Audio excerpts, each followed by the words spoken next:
राधिका शांत। प्रश्न देखो, प्रश्न समझो सबसे पहले। इस आंसर को समझना है, सबसे पहले प्रश्न समझो। अगर प्रश्न समझ आ गया तो आंसर बहुत सरल है।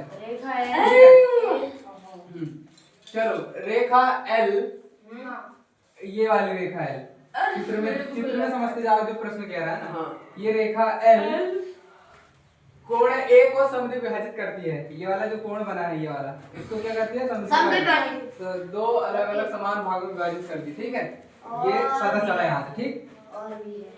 और बी, रेखा एल पर स्थित कोई बिंदु है। तो ये रेखा एल है, इस पे चलेंगे आगे तो कोई बिंदु एक बी है ना, ये वाला, ठीक।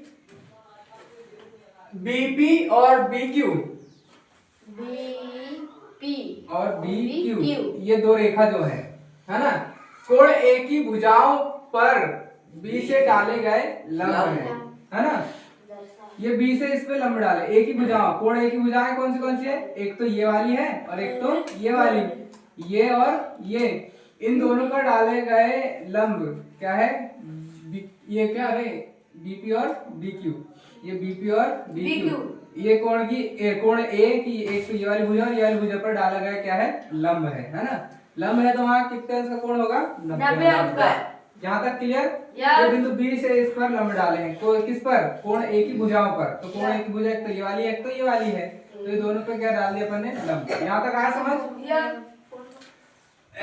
लंब है, दर्शाना है अपन को त्रिभुज एपीबी है ना, त्रिभुज एपीबी, ये वाला त्रिभुज सर्वांगसम है त्रिभुज एक्यूबी के, ये वाले त्रिभुज के है ना, एक्यूबी के सर्वांगसम है ना। ये दोनों क्या है? सर्वांगसम त्रिभुज है, अपन को सिद्ध करना है। और दूसरा सिद्ध क्या करना है कि बीपी बराबर है बीक्यू के।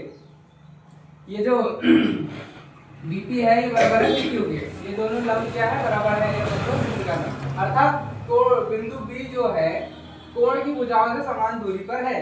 जो अपन ने शुरू में बोला था कि बिंदु बी है वो कोण की भुजा जहाँ पर अपन लंब डाले हैं वो दोनों से क्या है? समान दूरी, मतलब बराबर, इधर भी बराबर दूरी पे है, इधर बराबर दूरी पे है, ये अपन को सिद्ध करके बताना है। आई बात समझ?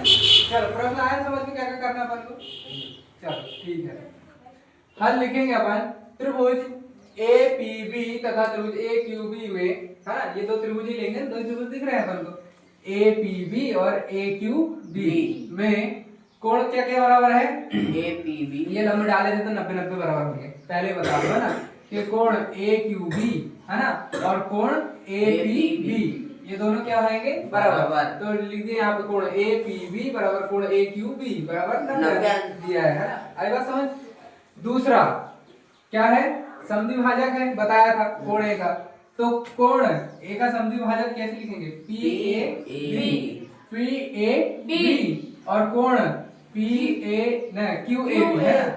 पहला कोण क्या लिए? कोण पी ए बी और कोण क्यू ए बी, मतलब यहाँ से यहाँ तक का कोण और एक यहाँ से यहाँ तक का कोण, ये दोनों क्या रहेंगे? बराबर है ना, बराबर।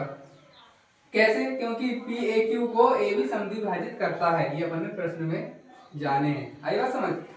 ठीक, तो पी ए क्यू को ए बी ए बी क्या है? ये वाली ए बी रेखा कोण पी ए क्यू को समद्विभाजित करता है, इसलिए ये दोनों क्या हो गए? बराबर। हमू डिस्टर्ब मत कर, ये ध्यान मत ले अंदर को बाहर जाओ, बाहर घूम गया। तथा ए बी बराबर ए बी है। कैसे? पहले के चित्र में भी अपन ने समझे थे, मतलब पिछले बार के प्रश्न में, कि ये जो भुजा है ये भी भुजा है, इस त्रिभुज के लिए भी है, इस त्रिभुज के लिए भी है ना, ये दोनों त्रिभुज के लिए बराबर काम कर रहे हैं, इसलिए इन दोनों क्या रहेगी? बराबर। अपन ने उभयनिष्ठ, ठीक है। दो कोण एक भुजा बराबर हो गई, ठीक। तो बता दिया अपन ने त्रिभुज एपीबी और त्रिभुज एक्यूबी दोनों क्या है? एंगल साइड सर्वांग समता नियम से सर्वांगसम हो गए, ठीक। ये दोनों त्रिभुज क्या है? सर्वांगसम है। कोण भुजा नियम से है ना, कोण भुजा नियम से क्या है? सर्वांगसम है। तो इसकी फिर कौन सी? बीपी और बीक्यू। जब ये दोनों त्रिभुज सर्वांगसम है ना, तो ये बीपी और ये बीक्यू भी क्या रहेंगे? बराबर है, ठीक है। दर्शा दिया अपन ने कि सर्वांगसम त्रिभुज के संगत भाग है ना, सर्वांगसम त्रिभुज के संगत भाग द्वारा है ना, तो अतः बी जो है कोण ए की भुजा से समदूरस्थ है। मतलब ये जो बी है कोण ये ए की जो ये दो भुजा है इन दोनों समान दूरी पर है। ये अपन को सिद्ध करना था दूसरे नंबर। क्लियर?